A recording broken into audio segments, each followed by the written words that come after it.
sure, there would be potentially an enormous impact. And so I'm mentioning this because I see this as a real issue, that activists, they have a tendency to be very oppositional towards everything that's established. And it's a problem.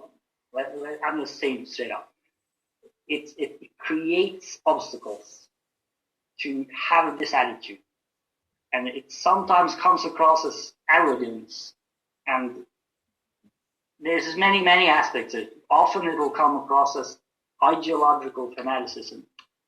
So the reason I'm mentioning this is because if this really is an obstacle, and seems to me clearly that it is, then clearly there has to be an opportunity.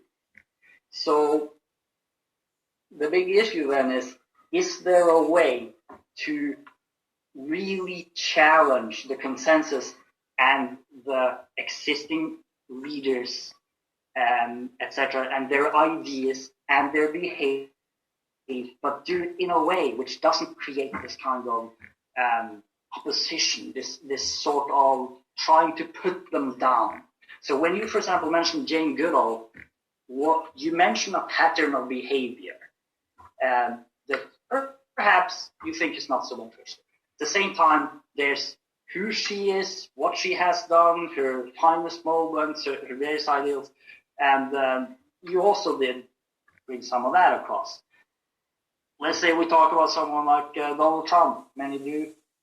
Like, is there a way to sort of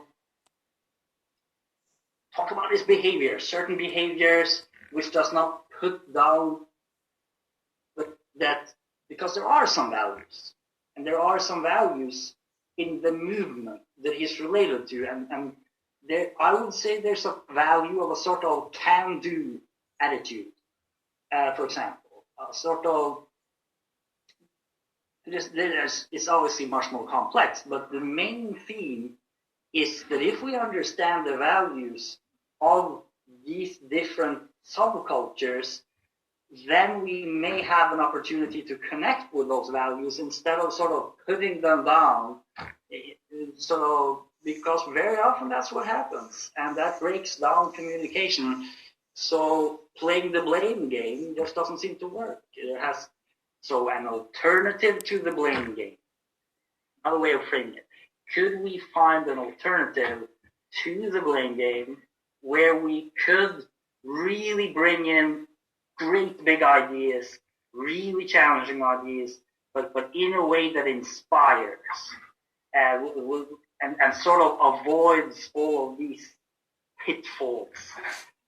If that can be discovered, then that would impact the rate of change enormously.